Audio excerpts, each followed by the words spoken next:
So, nagkakagulo yung mga ibon kasi medyo malaki na sila. Ayan! Ayan na naman siya. May uwak kasi.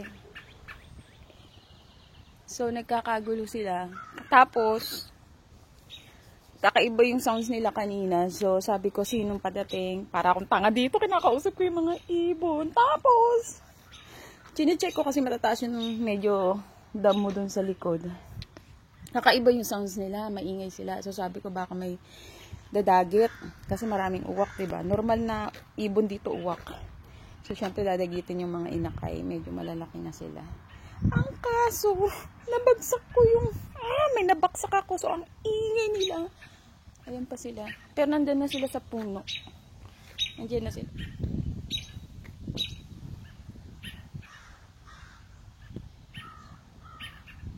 Grabe, mga pinapanood ko sa movie na mga ibon na kapag may panganib, nagkakaisa sila.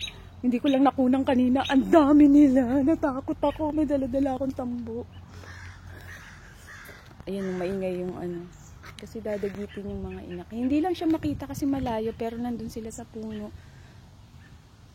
Naka-scattered sila sa mga puno. Madami sila. Ayun, nagkakagulo sila. Hindi makita eh. Ayun, yung isang uwak na yun na maingay na yun. Kasi mga baby pa yung inakay.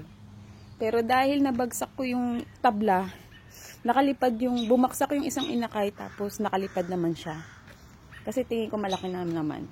Pero hindi pa siguro panahon para lumipat. So lumipat na sila dyan sa puno namin, sa kabilang puno. Pero nakaabang pa rin sila. Diyos ko, napraning ako. Ang dami nila kanina. Ay, bumalik. Opo. Eh ako nga, ang tanga ko nga nakakaloka. Ayun siya oh. Teka lang, tingnan ko kung makukuha ko sa kabila. Asan siya? Ayun siya. Ayun siya. Isa yan sa mga nanay siguro. Kasi siya yung paikot-ikot dito kanina pa. Mga nakatago na sila sa sa puno. Pero maingay yung ano. Nasaan kaya yung uwak? Tapos nandito yung red na robin kanina. Tapos pumunta rin sila dun sa diyan sa punong yan. Kasi ang tanga-tanga ko, kaya mo nakalabas yung tambo ko. Kasi tinitingnan ko. Hampasin ko siya. May tambo ako. Takot ako sa mga ibon na ganyan. Ay, maingay yung uwak oh. Inano nila yung kanina. Sinugod nila 3 o 4 na ibon. Ayun, wala na tuloy yung mga inakay ko. Ayan yung nest nila, oh. Ewan ko lang kung may ibon pa dun. Baka meron pang itlog. Kasi pinuntahan pa yan. Oh, nakakainis. Nakakainis. Asan sila? Andun pa rin siya sa taas. Ayun pa rin siya, oh. Nag-uusap sila. Kita niyo ba? Asan siya? Asan siya? Ayun, ayun siya, oh.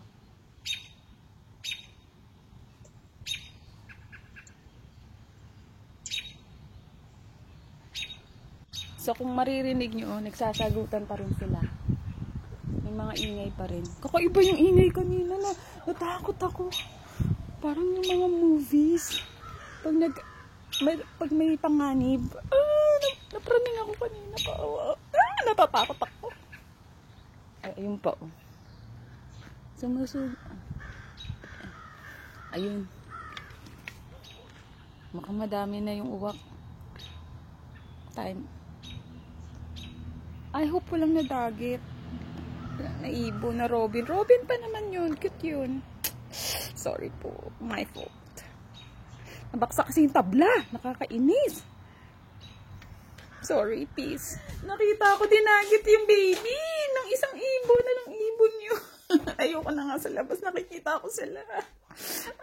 Wala naman ako magagawa. Hindi naman ako makakalipad.